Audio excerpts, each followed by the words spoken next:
자, 이제 교회사로 이제 들어왔습니다. 교회사에서는 다루고자 하는 것은 말 그대로 교회가 어떻게 시작이 되고 또 인류 역사와 함께 교회는 또 어떠한 히스토리를 갖고 전개해 왔는지, 발전해 왔는지, 또는 쇠퇴해 왔는지, 그 다음에 우리 브레드린 어셈블리 한국 그러니까 모임, 우리 형제교회라고 불리는 브레드린이 어떻게 시작이 되었고, 또 한국에는 어떻게 또 전달이 되었고, 또 모임의 시작은, 한국 모임의 시작은 어떻게 됐고, 뭐 이런 얘기들을 이제 쭉 교회사 이 카테고리 안에서 쭉 다루려고 그래요. 그래서 하나의 큰 그런 흐름이다. 세계 역사 속의 교회 역사, 그리고 그 중에 어느 시점에 어떤 이유로 브레드린 모임이 시작이 되었다. 그리고 그것이 영국에서 시작되어서 한국에는 또 어떻게 전달이 되었고, 또 한국 모임은 어디서부터 어떻게 시작이 되어서 지금 한 230여 곳 전국에 모임들이 있는데, 모임은 어떻게 이제 전례가 되고 개척되고 여기까지 왔는지, 잠실교회는 또 어떻게 되는지, 뭐 이러한 것들이 큰 줄거리 안에 있으니까 이런 점 보도록 하겠습니다. 네. 자, 교회 시작은 언제 시작이 되었느냐? 언제 시작이 되었죠? 뭐 이제 이 수업 시간에도 그러는데 물어보면 아무도 대답할 생각도 안 하고 그래. 그래서 답을 기대하는 건 아닌데 습관적으로 이렇게 물어보니까 부담 갖지 말고 교회가 언제 시작되었지? 네, 오순절날 시작이 되었습니다. 주님이 이렇게 얘기하셨어요. 마태복음 16장 16절에 이거 다 알죠? 네. 사람들이 나를 누구라 하느냐? 어떤 사람들이 뭐 엘리야라고도 하고 예레미야나 선지자 중에 하나라고도 하고, 어떤 사람은 침례요한이라고도 하고, 너희는 나를 누구라 하느냐 했더니 베드로가 주는 그리스도시여 살아계신 하나님의 아들이며, 이 놀라운 고백을 하게 됩니다. 베드로가 뭐 연구하고 공부해서 한 게 아니고 하나님께서 그렇게 계시의 정신, 계시의 영을 주셔가지고 그렇게 말하도록 한 거죠. 내가 내게 이르노니 너는 베드로라. 내가 이 반석 위에 내 교회를 세우니 음부의 권세가 이기지 못하리라. 이 반석 이게 뭐냐? 그래서 어떤 사람들은 베드로가 반석이다 해가지고 초대 교황이 베드로다 해서 이것을 근거로 해서 뿌리가 내려진 가톨릭이 있고요. 또 대부분의 이 성경학자들은 베드로의 이 고백, 그죠? 이 고백, 주는 그리스도시요 살아계신 하나님의 아들입니다. 너는 페트로스다, 조약돌이다. 이런 은유적인 표현하신, 너는 베드로라고 하는 조약돌인데 내가 이 반석 위에, 큰 스톤 위에 내가 교회를 세울 거다 해가지고 베드로 너는 결코 반석이 아니다. 너는 조약돌이다. 반석은 예수 그리스도가 반석이라고 성경에 나와 있잖아요. 그리고 바로 이 그리스도의 이 죽으심과 부활의 이 터전 위에 세워진 교회. 이 반석 위에 내 교회를 세우리니, 그래서 교회의 주인은 주님이시다. 음부의 권세가 이기지 못할 것이다 라고 말씀하셨어요. 그러면 이 말을 한 시점으로 보면 교회가 세워졌다, 아니다? 아니지? 내가 이 반석에 내 교회를 어떻게? 세울 거다. 그래서 예수님을 따라다니던 12제자, 그들이 교회가 또 아니고, 사실은 뭐 교회의 어떤 특징적인 것들은 있다 할지라도 예수님이 직접 말씀하신 대로, 친히 말씀하신 대로 교회는 앞으로 세워질 것이다. 사도와 함께 모이사 그들에게 분부하여 가르치되, 예수님이 이제 떠나시기 바로 전에 예루살렘을 떠나지 말고 내게 들은 거 아버지께서 약속하신 것을 기다리라. 어떤 약속을 했느냐? 성령, 보혜사 성령. Another Christ, 또 다른 보혜사, 위로자, 돕는 분을 보내주실 거다. 그게 바로 진리의 성령님이신데 그 약속하신 것을 기다려라. 요한은 물로 세례를 베풀었지만 너희는 이제 잠시 후면 성령으로 침례를 받을 거다. 우리가 요한은 어떻게 알려줬어? 물속에 담아지는 침례를 베풀었잖아. 그죠? 빼개의 침례, 빼개의 세례를 베풀었는데 이제 성령님이 약속한 성령님이 딱 내려오면 너희가 그 성령 안에 침례를 받게 될 거야. 그죠? 그러니까 이미지가 그거야.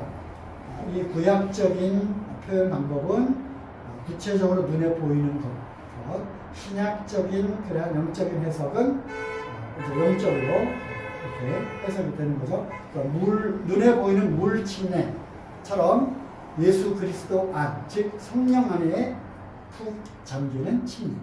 그죠? 우리가 침례 다 받았지, 그지? 예. 침례를 통해서 뭐를 나타내는 거야? 예수 그리스도 안에 내가 함께 연합해서 그 안에 함께 연합되어서 물속에 들어가는 것처럼 연합된 것이다. 어쨌든 성령이 올 거다, 그걸 기다려라 라는 얘기를 예수님이 얘기를 하셨죠. 그리고 나서 예수님 승천하시고 사도행전, 사도들이 두려워서 더더더 떨고 있는 예수님도 다 가버리고 이제 막 유대교인들이 그리스도를 따라다니던 그 사람들 어디 갔냐 막 이제 찾던 그때야. 그리고 막 이제 부활한 예수님을 봤다 그러니까 뭐 이런 거짓말쟁이들 하면서 막 그러니까 두려워서 저절저절 떨면서 따로 모여 있었어요. 어제 오순절날이 이름에 그들이 다 같이 한 곳에 모였더니 호련히 하늘로부터 급하고 강한 바람 같은 소리가 있어 그들의 앞은 그들이 앉은 온 집에 가득하며 소리가 난 거야. 바람 같은 소리니까. 그리고 마치 불의 혀처럼 갈라지는 것들이 그들에게 보여. 성령님은 눈에 안 보이잖아. 영이니까 안 보이는 거지. 하지만 약속한 그 성령님이 오셨다라고 하는 것을 시각적으로 그들이 알도록 불의 혀 같은, 불의 혀가 뭐야? 불 그릴 때 이렇게 그리잖아. 그지? 불의 혀라고 하는 거지. 불 나오는 거. 그것처럼 그 각 사람들의 머리 위에 그런 어떤 불 모양이 이렇게 만들어진 거야. 저게 뭐냐? 저게 바로 약속한 성령님이 왔다고 하는 그런 증거다. 그러면서 성령의 충만함을 받아 그들이 어떻게 다른 언어로 막 말하기 시작하다가 전혀 한 번도 가보지 못한 아라비아 말로 한 번도 가보지 못한 예를 들면 중국말로 지금 땅은 저만 말했다는 거 하면서 양거장 하면서 얘기를 하는 거예요. 그런데 그들의 언어는 오순절날 전 세계에서 유대인들이 다 모였거든요. 다 모였어. 오순절날은 성전으로 모이라고 했기 때문에 사우디아라비아에서도 오고 이탈리아에서도 오고 북아프리카에서도 오고 유대인들이 막 온 거야. 그 유대인들은 그 나라 말들을 다 사용하고 다 알고 있잖아. 그지? 근데 갑자기 이 사람들이 나와가지고 자기네 나라 그 말로 막 예수는 그리스도시다. 그분은 하나님의 아들이시다. 그분이 십자가에 죽었지만 살아나셨다. 뭐 이런 얘기를 막 사우디아라비아 말로 북아프리카 언어로 막 얘기하는 거야. 깜짝 놀란 거지. 갈릴리 어부 시골뜨기 청년들이, 응? 우리말로 하면 저 그 서산 바닷가에서 물고기 잡고 하던 그 어부들이, 응? 서울 와가지고 광화문 한복판에서, 응? 사우디아라비아 말로 막 얘기를 하는 거야. 사우디를 한 번도 안 가본 사람이. 저게 뭐냐 했더니 이제 베드로가 성령이 충만해가지고 이게 바로 요엘 선지자가 예언한 바로 그 사건이 지금 너희들 눈앞에 보면 이게 그 예언자가 얘기한 것이 이루어지고 있는 걸 보면서 쭉 예수 그리스도에 대해서 이야기를 한 거죠. 그러니까 그 사람들이 어떻게 마음에 찔려가지고 우리가 그러면 어떻게 해야 되느냐. 베드로가 막 얘기했잖아. 너희들이 십자가에 못 박은 바로 그 예수가 메시아고 하나님의 아들 주님이시다. 우리가 어떻게 할 것? 회개하고 다 침례를 받아라. 그러면 구원을 얻을 거다. 그 사람들이 회개하고 다 침례를 받았지. 몇 명? 한 날 3,000명이 침례를 받았다. 그래서 거기서부터 뭐가 시작돼? 교회가 시작이 된다. 예루살렘 교회. 예루살렘 교회.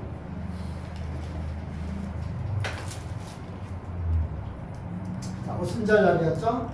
성령의 충만을 받고 이제 성령님이 내려왔어요. 그래서 요거 이제 7절기 알잖아? 이제 다 배워서 알지? 안 먹어도 이제 알아야 돼. 6월절 애굽에서 6월절 어린 양을 잡아서 출애굽한 거죠? 그지? 그리고 나서 무교병 누룩을 섞지 않은 빵. 그러니까 누룩은 죄잖아. 그래서 무교, 죄 없는 쓴 나물을 먹는 그게 바로 무교절. 그리고 이제 첫 번째 맞는 안식일이 초실절. 초실절은 말 그대로 첫 열매. 이게 다 누구에 대한 예표라고 해서 예수님에 대한 예표라고 그랬지. 예수님 6월절 어린 양으로 오셨잖아. 그리고 6월절 날 마가의 다락방에서 6월절 만찬을 한 거야. 6월절은 우리가 배웠잖아. 1월 14일 1년에 한 번 오는 그날이잖아. 그날 마가의 다락방에 모여서 6월절 만찬을 한 거야. 우리 선생님께서 6월절 먹기를 그렇게 원했는데 어디 뭐 먹을 데가 없는 거야. 넓은 장소가 없는 거지. 그래서 이제 가봐라. 물동이를 이거 가를 그 사람한테 얘기해라. 그랬더니 이제 다락방을 안내를 한 거잖아. 거기에서 6월절 만찬을 하면서, 즉 최후의 만찬을 하면서, 그죠? 하면서 이제 내가 포도나무에서 난 거는 더 이상 이제 먹지 않겠다.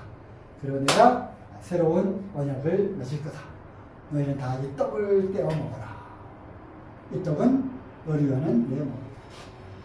이 잔을 나눠 마셔라. 그는 죄사함을 얻기 위한 새 언약의 피다. 여기서 6월절 만찬을 먹으면서 무엇을 제정하신 거야? 무엇을 만드는 거야?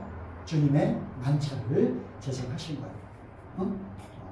그래서 이때까지는 1년에 한 번씩 유대인들이 6월절을 지켜온 거고, 이제 6월절의 양, 실체인 예수님이 오셔서, 이거는 다 그림자잖아. 그지? 이것이 이루어졌어. 더 이상 6월절 먹는 거를, 6월절 절기 지키는 거를 1년 한 번씩 1월 14일 날 할 필요가 없어진 거야. 그죠? 그 다음에 누룩 없는 떡. 예수님은 죄가 없는 그런 분이었지. 그래서 우리도 이제 죄 없는, 죄를 없이 하셨고 거룩한 자로서의 삶을 살아가는 거고요. 초실절은 무엇에 대한 예표였을까? 첫 열매. 초실, 첫 열매잖아. 첫 열매. 응? 첫 열매. 예수님이 죽으시고 부활. 응? 예수님이 맏아들, 첫 열매가 되어서 부활을 보여주신 거야. 부활하셨어. 죽은 자 가운데서 살아나신 거지. 하나님의 권능으로. 그리고 이제 그와 함께 죽고 그와 함께 살아난 그리스도인들, 연합된 그리스도인들도 주님과 함께 어떻게 부활에 참여한 자가 된 거야. 그지? 부활에 참여한 자가 된 거야. 예수 그리스도와 함께 침례를 받았다는 얘기는 그분의 죽으심과 합해서 예수님이 죽으실 때 나도 죽은 거야. 그지? 내가 그리스도와 함께 십자가에 못 박혀 죽었다고 돼 있잖아. 나도 죽은 거야. 예수님 부활하셨어. 나도 어떻게 된 거야? 나도 부활한 거야. 그걸 알아야 돼. 나는 이미 예수님과 함께 부활한 자. 에베소 2장이 나오잖아. 에베소 2장이. 너희가 그리스도와 함께 죽었고 또 다시 함께 살아났고 함께 하늘에 오르사 함께 하늘에 앉힌 바 되었다. 그지? 여기나? 여기나? 응? 찾아보세요. 에베소 2장.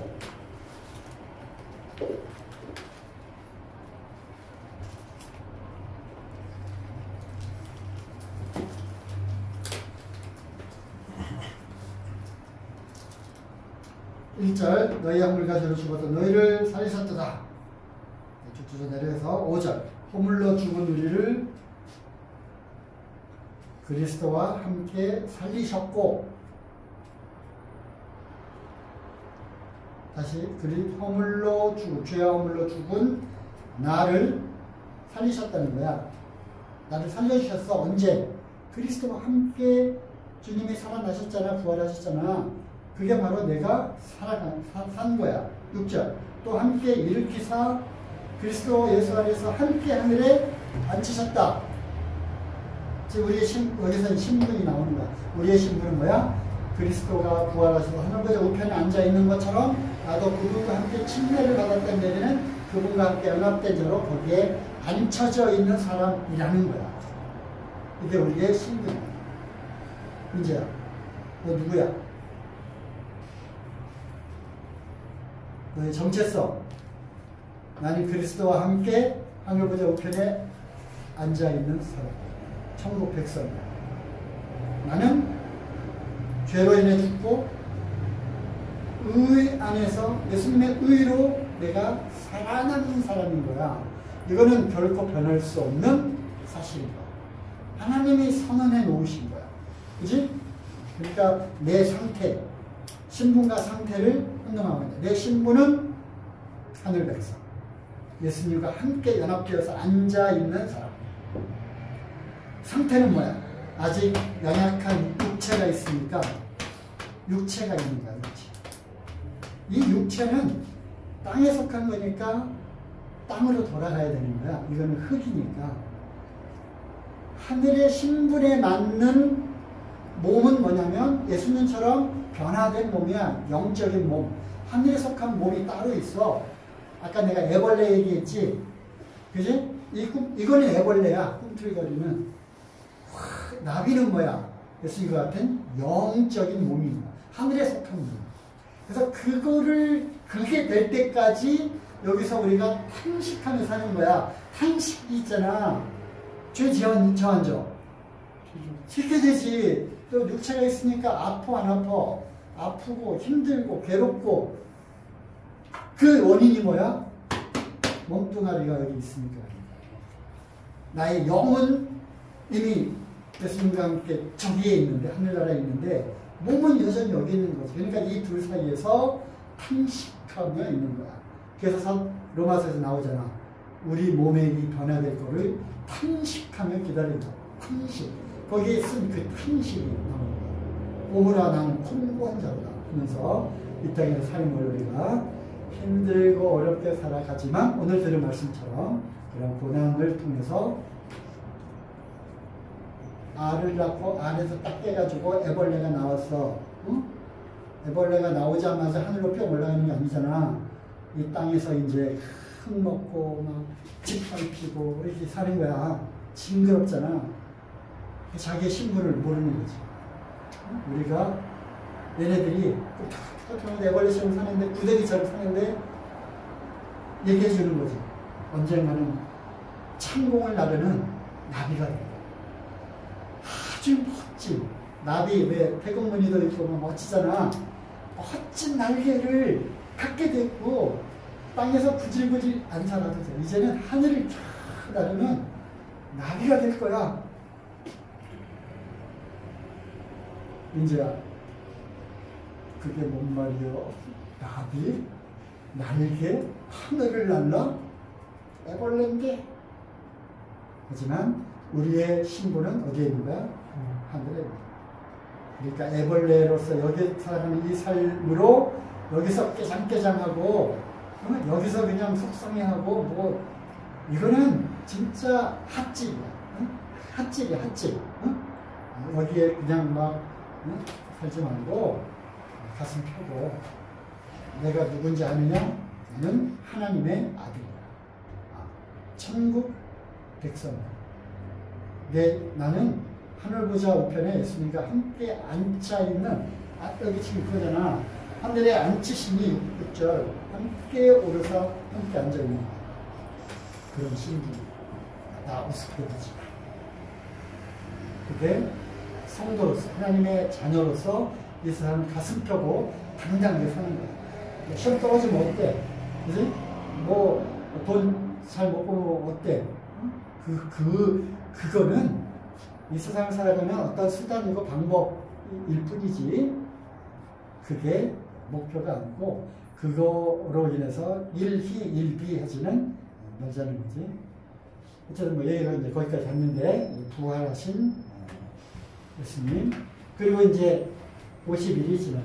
77에 49. 7, 7, 7 안식일, 그지? 77. 그러니까 7에 7이니까 완전한 거야, 그지? 그 다음날 오순절, 50일. 77절이라고도 하지. 이스라엘 역사 속에서 여기는 이제 곡식이 이제 막 자라고 그런 날이야.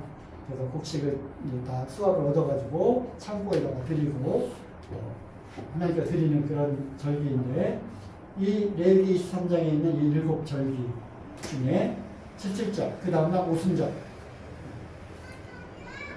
그리고 이거는 이루어졌지? 언제? 사도행전에서 지금 이루어진 거야. 사도행전에서 오순절날 마가의 다락방에 모여있던 120명의 그 제자들 위에 오순절날, 아까 말씀 읽었지? 오순절날 바람소리와 함께 둘의 혀가 갈라지는 그 성령이 각 사람 위에 내린 바로 그 사건이 오순절 사건입니다. 자, 이제 여기까지 이루어졌어. 여기까지 이루어졌어. 그리고 이제 그 오신 성령님의 역사로 너희에게 성령이 임하시면 너희가 권능을 받고 유대와 사마리아와 온 땅 끝까지 이르러 내 증인이 되리라. 사도행전이 이렇게 시작되잖아. 그래서 이제 사도행전이 시작됩니다. 성령의 행전. 성령의 역사로 이제 복음이 전해지고, 사람들이 구원받고, 뭐가 더해져가는 거야? 교회가 더해져가는 거야. 오순절날 예루살렘에서 시작한 이 교회에 하나씩 붙는 거지. 그지? 교회가 되는 거야. 이 교회가 뭐야? 신랑 대신 예수님의 신부. 신부를 맞이하러 올 거야. 이 교회가 완성이 된, 교회 숫자가 다 차면. 응? 그래서 이 그걸 우주적인 교회라고 해요. 우주적인 교회는 하나지. 그지? 성령으로 인침받고 구원받은 그런 하나님의 자녀들. 하지만 우주적인 교회 말고 각 지역에 구원받은 사람들의 무리가 이제 모이기 시작한 거야. 이게 지역교회. 그죠? 교회가 시작이 됐고 계속 진행 중에 있어요. 언제까지? 신랑 올 때까지. 신부가 단장이 되고 만들어져 가는 거야. 그러면 오늘날 나팔절이 이루어지겠지? 그러니까 여기는 이제 1월이고 오순절 50일 후, 여기는 여기부터 7월이다. 7월에 남은 세 개의 절기가 짝짝짝 있어요. 응? 그래서 천사장의 호령과 하나님의 나팔 소리로, 하나님의 나팔 소리 전지진 동안 빠바바바 보라 신랑이로다 하면서 쫙 하면서 예수님이 일단 내려오고, 교회는 어떻게 돼? 휴가 되는 거지. 왜? 신랑이 오니까 신부가 짠짜잔 짠짠짜잔, 그게 바로 휴거라고 불립니다. 그래서 이제 교회가 딱 올라가고, 이 남은 땅에는 이제 뭐가 있게 돼? 심판이 되는 거야. 물론 유대인들에게는 특별한 또 유대인들을 향한 이스라엘에 대한 그 약속이 남아있는 것들이 이제 이루어지는 거예요. 요한계시록에 나오는 거고, 속죄, 이게 바로 뭐예요? 유대인들이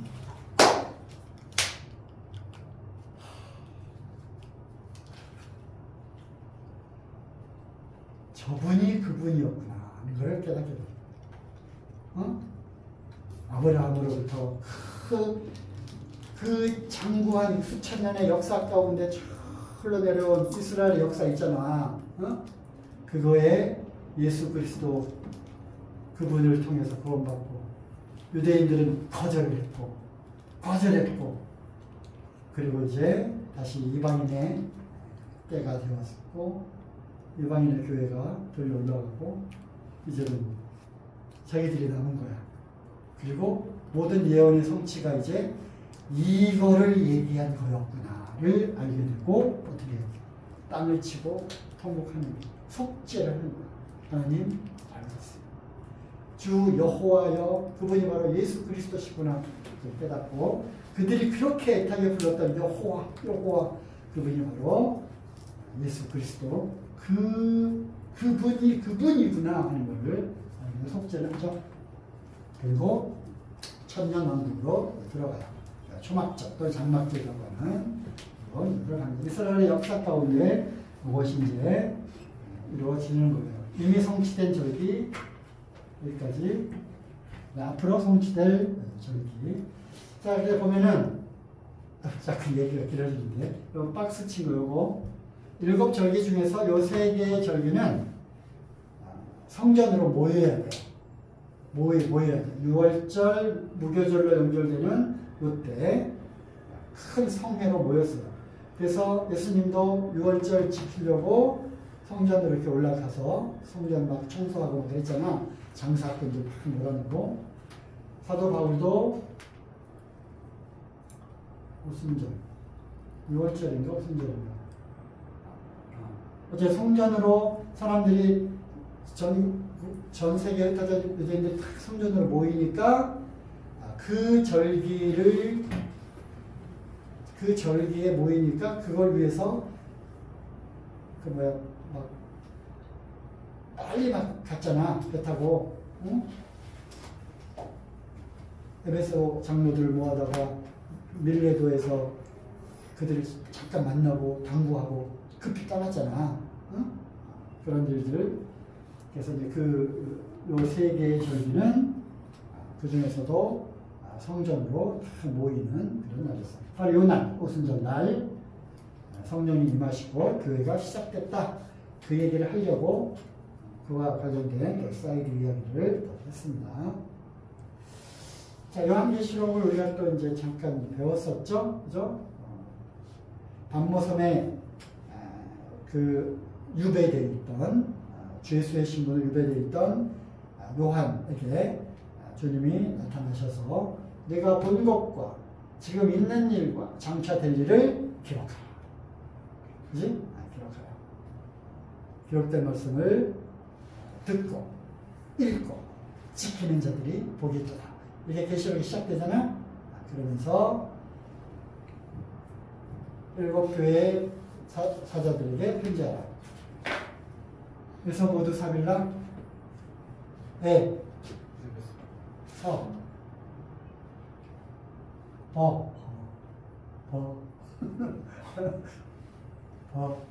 버가모,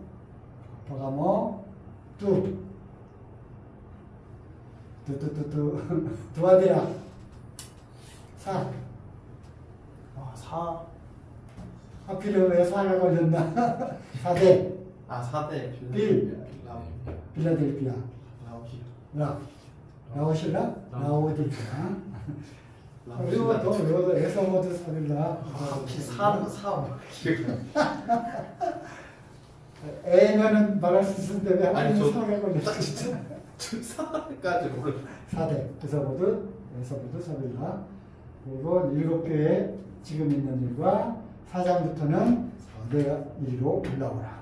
올라오라라고 한 그 뜻에 휴거를 얘기하는 것이 아닌가. 그리고 교회 교회라고 하는 것은 여기에 나와 있지 않게 되어서 많은 성경학자들이 이거는 교회가 휴거된 거고요.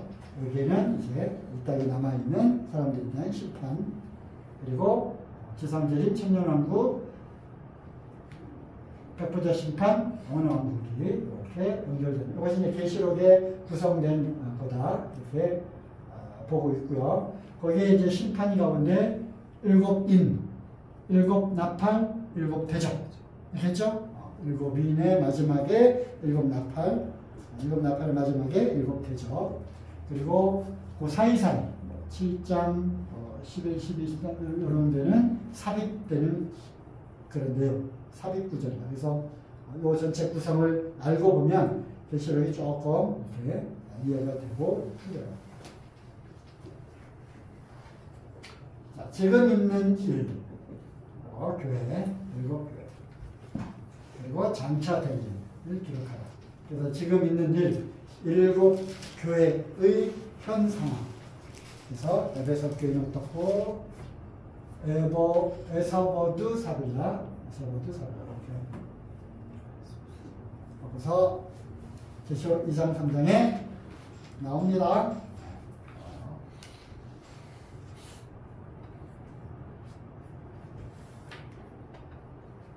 그래서 이제 교회사, 교회사 이제 교회사를 이렇게 해석하는 그런 사람들도 있어요. 즉 7교회는 당시에 요한이 있었던 그 당시에 7교회의 여러 가지 상황, 그리고 이 7교회의 유형은 어느 시대를 방문하고 다 있는 그러한 유형들이다.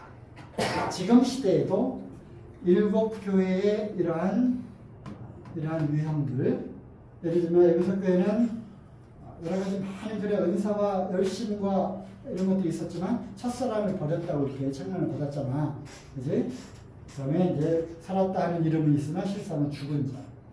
뜨겁지도 않냐고 차지도 않냐고. 적은 능력을 갖고도 많은 능력을 향한 이런 7교회의 양상들이 지금 있는 교회의 모습이다. 잠실교회는 어디에 속할까? 잠실교회? 에베소, 라오디게아, 빌라델피아 이 세 개가 조금 믹스되어 있는 좀 뜨겁게 사랑하는 모습이 좀 있어서 이 모습을 담기도 했지만 실제로 우리가 우물 속에 갇혀 있는지도 몰라요. 크게 보면은 나는 이제 배부르다 하지만 실제로는 벌거벗고 배고프고 움직이고 그런지도 모르죠, 그죠? 또 여러 가지 믿음과 또 여러 가지 일들과 이런 것들 참 열심으로 많이 하지만 정작 첫사랑 구원받을 때 그 놀라운 감격과 그 첫사랑을 버렸는지도 몰라요. 그래서 어쨌든 7교회의 양상이 그때에도 지금 있는 그런 상황, 그리고 현재에도 7개 양상은 있다. 하지만 그건 수평적인 거고요. 수직적으로 7교회가 교회사, 교회가 이제 여기서부터 시작해서 쭉 현대교회에 이르기까지 교회가 발전되고 또 쇠퇴하고 뭐 그러한 상황들을 말하는 것이다. 이렇게 보는 사람들이 또 있어요. 그래서 우리가 교회사를 할 때 이 7교회의 시대적인 그런 흐름대로 교회가 발전, 변질, 쇠퇴, 다시 종교 개혁, 부흥 이런 식으로 되어오고 있는 것을 한번 보도록 하겠습니다.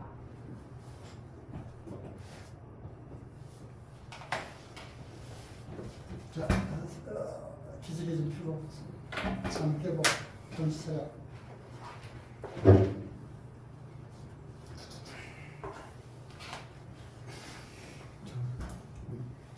집에 붙여.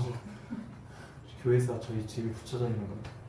이거 네. 잘 안 보이지, 그죠? 어떤 분은 이제 전주 북부교회, 전주 북부교회가 지금 온고울 성천교회로 이제 바뀌었고요. 아마 이제 유인관 형제님이 이거를 이제 정리를 해 놓으신 거야. 잘 안 보이니까 내가 이제 토막토막 조금 잘라서 좀 확대를 해서 이렇게 전체 흐름을 이제 한번 보도록 하겠습니다.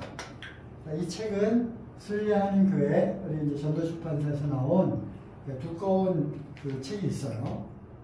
거기에 너무 이제 두꺼우니까 좀 요약본도 있는데 이런 책이에요. 책.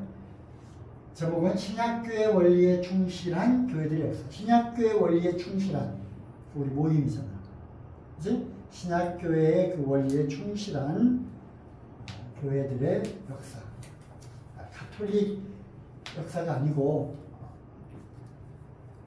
그 사회 교과서에서 배우는 교회사가 아니고 신약교회 원리에 충실한, 그러니까 어떻게 보면은 참교회, 그렇죠? 참 믿음을 지켜온 그 교회들의 역사를 이름을 순례하는 교회 해가지고 지은 책이에요. 이거는 꼭 한번 읽어봤으면 좋겠습니다. 그리고 이거 앤드류 밀러라고 하는 분이 쓴 교회사, 그리고 이제 정영모 형제님, 미국에서 이제 목회하시는 형제님인데 교회사를 썼어요. 어떤 관점으로? 아까 그 일곱 교회 있잖아요. 일곱 에베소서 사벨라 그 일곱 교회의 흐름대로 교회가 이렇게 이루어져 왔다고 하는 그 관점에서 쓴 거야. 굉장히 분량이 많지? 네. 그지? 내가 봤어요. 다 봤어. 초대교회 역사, 이 FF 브루스라고 하는 이 형제님, 우리 모임의 형제님인데, 그 성경 학자야, 학자. 그리고 다른 교계에서도 아주 그 존경하는 그러한 복음적인 그런 형제님이셔요. 브루스. 초대교회사 있고, 또 존 폭스의 순교사, 유명한 거지, 그죠? 성경 말고 나에게 딱 두 권의 책이 있다면 존 폭스의 순교사, 그리고 존 번연의 철로였죠. 둘 다 존 씨야, 존 씨.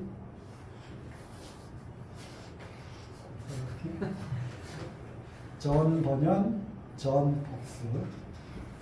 그 두 것만 있으면 좋겠다 라고 하는 분도 있고요. 그래서 그만큼 유명한 그런 책이고요. 요 안에 여러 가지 그 사파들이 있어. 사파. 예전에는 카메라도 없고 아무도 없었잖아, 그지? 그래서 그 목판화, 뭐 크레용, 크레파스 그 색연필 있어 없어? 없잖아. 그래서 그 불 타고 남은 그 목탄, 그걸로 이제 벽에다가 슥슥 그리기도 하고, 큰 나무 조각에다가도 슥슥 그리고, 그런 이제 그림들, 사파들이 있어요. 그 옛날에는 여러분들 미술시간 이런 거 안 해봤지? 조각. 해봤어. 이게 그걸 뭐라고 그러지? 조각칼. 조각칼. 조각칼로 이렇게 해가지고 검정색 잉크 쫙 바르고 딱 이제 종이 딱 하면은 판화가 되는 거야, 판화. 그래서 이제 판화로 그린 사파들이 여기에 많이 있어요. 주로 순교사니까 뭐야? 믿음을 지킨, 그러면서 신앙을 포기하지 않은 참 그리스도인들의 순교하는 장면들을 사파로 이렇게 그려져 있고 설명이 되어 있어요. 이 책들은 여러분들이 좀 보면 좋겠습니다. 요새는 책을 잘 안 읽잖아. 하지만 읽어주는 게 또 앱이 있어요, 그죠? 유튜브 방송 들어보면은 읽어주는 그것도 있더라고. 이런 유명한 책들은 또 읽어주는 게 되어 있어요. 그러니까 찾아서 mp3로 보면 좋겠습니다. 그래서 이제 잘라가면서 조금 보도록 하겠습니다. 맨 위에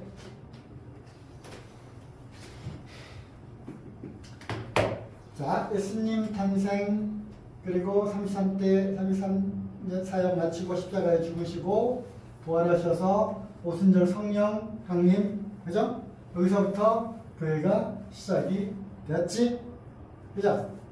그리고 예수님의 사도시대, 사도들이 죽고 사도들의 제자 속사도시대라고 불리는 시대, 여기를 우리가 초대교회 시대라고 불러요. 초대교회. 그러니까 예를 들면 뭐 요한, 사도 바울의 그 디모데, 그죠? 디모데의 또 후계자들 있겠지? 그래서 그들을 이제 속사도라고 부르고, 교회사로 보면은 교회사 1기, 에베소 교회에 해당되는 시대다. 하지만 에베소 교회가 다 칭찬을 했죠. 하지만 어떤 또 권면을 받아서 첫사랑을 버린. 그래서 첫사랑, 다른 거는 열심으로 전도하고 그랬지만 시간이 흘러가면서 첫사랑을 버린 에베소 교회에 해당되는 시기가 아닌가, 이렇게 하는 거죠. 그리고 또 니골라당의 행위를 미워하는도다. 니골라당, 니골라, 니코,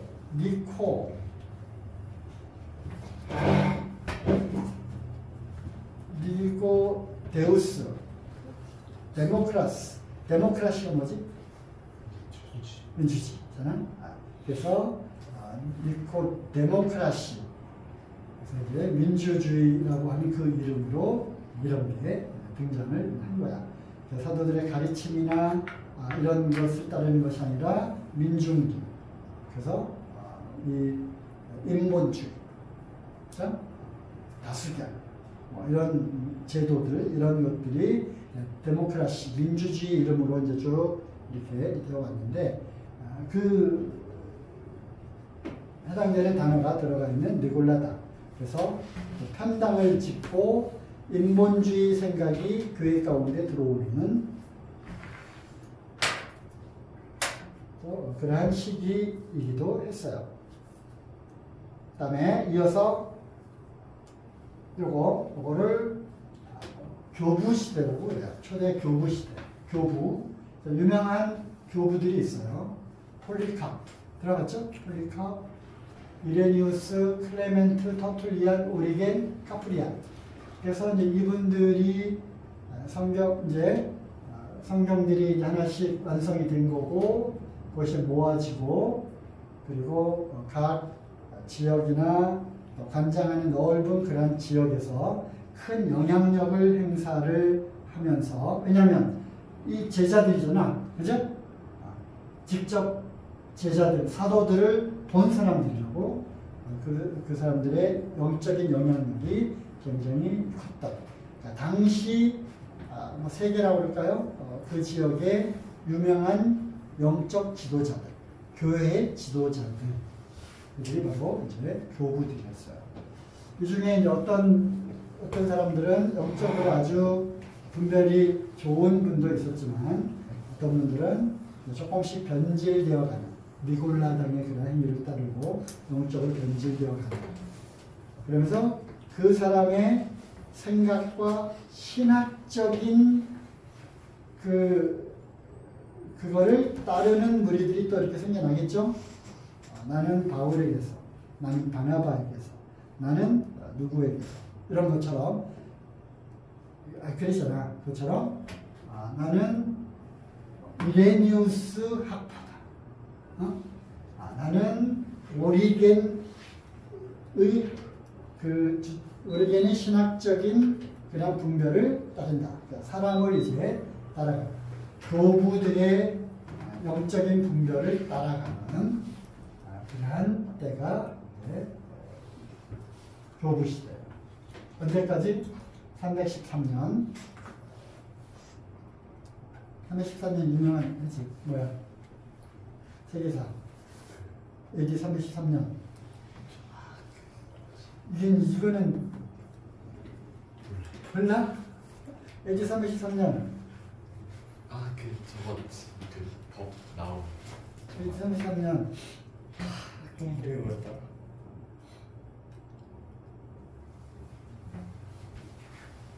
기독교가 공인된 해, 응? 기독교를 인정을 한 로마의 국교화가 된 그런 시대다. 여기 보면은 자 이제 이것이 서머나 교회 시대인데 어쨌든 그 전까지 내 환난과 궁핍을 알거니와 실상은 내가 불의한 자칭 유대인이라 하는 자들의 비방과 실상은 유대인이 아니라 사단의 해당이다. 그러면서 요기 너는 장차 받을 고난을 두려워하지 말라. 그리고 그거는 다 마귀가 너희들을 옥에 집어넣어 시험을 할 거다. 너희가 10일 동안 환난을 받으리라. 서머나교에 주신 말씀은 그렇지만 내가 죽도록 충성하라. 그러면 너희 영혼을 내게 주리라. 그래서 유명한 카타콤의 순교자. 카타콤 들어봤지? 응? 환난과 핍박을 받은 그러한 시기가 바로 요 시기예요. 그러니까 핍박을 피해서 다 어디로 들어갔어? 동굴을 파고 땅굴을 파고 또는 자연 동굴 속으로 들어가서 거기서 또 추가로 동굴을 파고 거기에서 사람들이 산 거야. 그래서 카타콤의 순교자 그리고 보면 이제 어떤 소년이 이제 주인공으로 나와서 얘는 태어날 때부터 한 번도 햇빛을 본 적이 없는 거야. 그 안에서 먹고 자고 놀고 모이고 또 넓은 공터를 지하 카타콤에 들어가면 지하 세계가 이렇게 만들어져 있는 거야. 그리고 거기서 밥도 해 먹고 자고 그다음에 모이는 그 회당 같은 모이는 그 예배당이지 넓은 공터 거기에서 모여서 예배드리고 그러면서 핍박을 피해서 카타콤이라고 하는 데로 들어간. 그리고 이거 뭐야? 로마의 그 황제들로부터 유명한 황제들 알잖아. 네로. 그러한 폭군들로부터 기독교인들은 왕이 따로 있다 하더이다. 섬기는 주가 따로 있다 하더이다. 내가 황제이고 하나님의 아들이다. 내가 신인. 어떤 황제는 내가 곧 신이다라고 머리가 돌기도 하고, 그렇죠? 그리고 황제를 숭배하는, 황제를 숭배하는 우상이 만연했던 그런 시대에 황제도 또 하나의 어떤 신이 되어가지고 신격화하는. 그런데 이간질하는 사람들이 나타나는 거죠. 저 사람들은 황제를 신으로 인정하지 않고 자기들의 주인이 따로 있다 하더이다. 황제의 핍박을 이렇게 사자박이 되고 그 다음에 화염당, 화염. 그래서 네로 이야기 아니잖아. 불을 다 질러놓고 시를 읊고 그런 영화에 이렇게 나와요. 시를 읊고 그 로마의 그 밤거리를 밝히는 그 등불, 요즘 옛날에 전기가 없었잖아. 그 횃불, 십자가 나무에다가 기독교인들을 매달아 놓고 불을 질러서 로마 시내를 밝혔다라고 하는 순교사화의 그런 얘기가 나와요. 그래서 죽도록 충성하는 사단이 너희를 오게 가질 거다. 너희가 환련을 당할 거지만 10일 동안 죽도록 충성하라 라고 했던 폴리카 순교를 로마 군인들에 의해서 죽임을 당하는 이게 바로 서머나 교회 시대.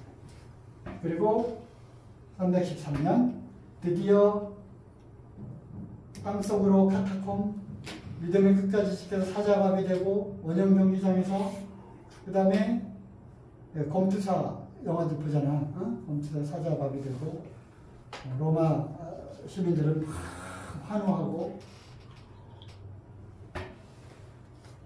이렇게 하면 죽이는 거고 이렇게 하면 살아나는 거고 그래서 기독교인들이 이렇게 믿음을 지켜왔던 시기가 있었다. 이때 아칸 황제들 도미티안이라고 하는 그런 황제 아주 극심한 핍박이 있었다. 그리고 안타깝게도 초대 교부 시대를 이제 거치면서 성직자제도, 감독제도 이런 것들이 들어오기 시작을 했다. 그 다음에 교부라는 용어가 사용됐다. 이게 다 아까 그 책들에서 나오는 내용들이야. 내가 다 읽어봤다 그랬지? 그래서 중요한 거 해놓은 거야. 교부. 어떤 지역교회 말고 그거를 묶는 가톨릭에서 무슨 서울교구 뭐 이렇게 하잖아. 강남교구. 거기에 성당 또는 이제 교회들이 있는 거고 지역교회 장로들을 또다시 관장하는 큰 교구의 어떤 우두머리, 대감독, 대주교 이런 계급화, 성직자 제도가 들어오는 거지. 그래서 서서히 교황, 추기경 뭐 이런 제도가 들어오는 거야. 교회가 조금씩 변질해가는 그런 거죠. 대주교 칭호 사용, 공공집회 건물들을 또 건축. 그래서 이제 옛날에 보면은 뭐 이렇게 삐죽삐죽한 건물들 이제 짓는 거야. 사람들이 회당 중심으로 어떤 이렇게 공터나 마을에서 모이다가 또 가정, 주로 이제 가정에서 모이잖아. 가정, 부잣집 가정, 넓은 가정교회 있었고 그러다가 점점점 시간이 흘러가면서 예배당이라고 하는 그런 개념이 생겨나게 되고 거기에 건물을 짓고 거기에 모이면서 이제 나중에는 어떻게 되겠어요? 이런 건물들이 점점 화려해지는 거지. 화려해지고 고딕 건물 알지? 고딕 유럽 가봤지? 요 삐쭉삐쭉 쫙 올라가는 거 고딕 스타일로 해서 마치 바벨탑처럼 하늘에 높이 닿으려고 하는 그런 것들이 이제 나오게 된 겁니다.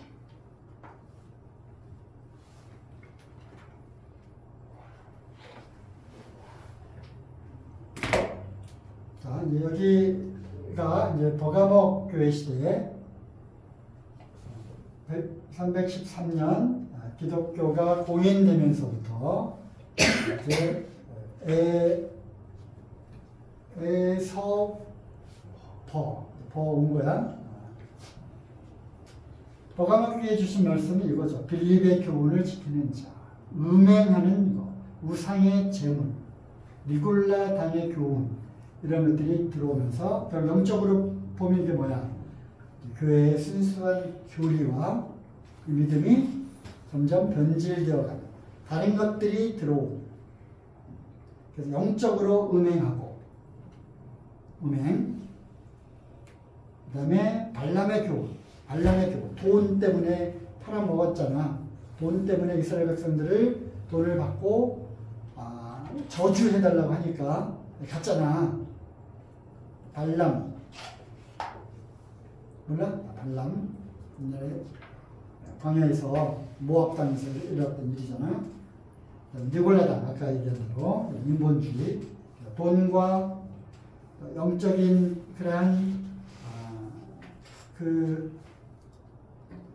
잘못된 교리들 그다음에 인본주의 이런 것들이 이제 막 들어오기 시작한 시대가 바로 버가모 교회 시대예요. 313년 기독교가 공인되면서 누가 했느냐? 콘스탄틴 황제가 기독교를 공인했어요. 세계사 세계사 책에 보면 교과서에 보면 이제 로마 군대들하고 게르만 이민 이방족하고 전쟁을 하는데 꿈에 십자가 모양의 깃발을 쫙 보게 되면서 이 깃발로 승리하리라 이런 그 꿈, 음성을 들었다.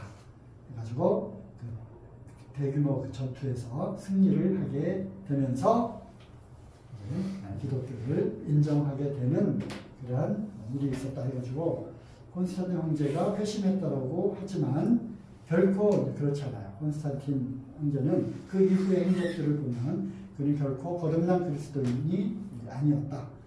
다만 기독교를 이제 인정하고 받아들이고자 하는 그러한 황제로 이제 생각하면 되겠죠. 중요한 세계사죠. 콘스탄틴 황제가 기독교를 이제 공인했어. 그러니까 기독교인들을 잡아 죽이고 핍박하지 말아라는 거야. 그럼 어떻게 돼? 카타콤에 있던 기독교인들이 어떻게? 하나씩 나오겠죠? 지상으로 나오는 거야. 지상으로. 핍박이 없어졌으니까. 그러면서 핍박이 있을 때가 영적으로 더 깨어 있을까? 아니면 편안하고 안락할 때 영적으로 더 깨어 있을까? 그래서 이 버가모 시대에는 여러 가지 변질된 사상들이 들어오게 되는 거야. 소위 우리에게는 카톨릭화 되어가는 그런 일들이 이제 생기게 된 거죠. 여기부터는 이제 조금 할 이야기들이 좀 많이 있으니까 그러면 다음 시간에 이어서 하겠습니다. 그래서 이제 카톨릭화 되고 중세 암흑기 천년이 쭉 되는 거예요. 여기서부터 시작이 돼가지고. 그래서 핍박받았던 버가모 시대를 지나고 기독교가 공인되고 지상으로 딱 올라오고 인정을 받으니까 어떻게 돼? 완전히 세속화된 형태로 이제 가게 되고. 자, 여기 빨간 거하고 요거하고 이제 갈라지는 거야. 우리는 신약교회 원리에 충실한 교회사를 좀 하고 있잖아. 그거는 이제 여기로 가는 거야. 이건 뭐야? 변질된 기독교. 카톨릭화된 그런 기독교. 기독교를 할 수 없지. 카톨릭이 쭉 되는 거야. 그리고 결국에는 어떻게 돼? 여기에서 종교개혁을 이제 하게 되고, 카톨릭. 그래서 종교개혁을 하게 되고, 장로교, 감리교가 여기서 나오게 되는데, 신약교회 원리에 충실한 그 모임의 형태는, 모임은 여전히 그때나 지금이나 이 신약교회 원리를 따라서 이렇게 왔다고 하는 거예요. 이거는 세계사에 교과서에 없지. 교과서는 뭐야? 힘 있는 자의 역사잖아. 이게 요게 세계사 책에 기록되어 있는, 사회책에 기록되어 있는 교회사. 우리는 영적인 눈으로 보면 그때도 지금도 목숨을 걸고 순리하는 교회가 그 책 제목이잖아. 그때나 지금이나 알프스 산맥으로, 북아프리카 사막으로, 알프스 산으로 이렇게 해서 순리한, 그래서 피로서 지켜온, 순교로서 지켜온 그런 영적인 유산을 우리가 갖고 있는 거예요. 자, 이것도 이제 다음에 이어서 하도록 하겠습니다.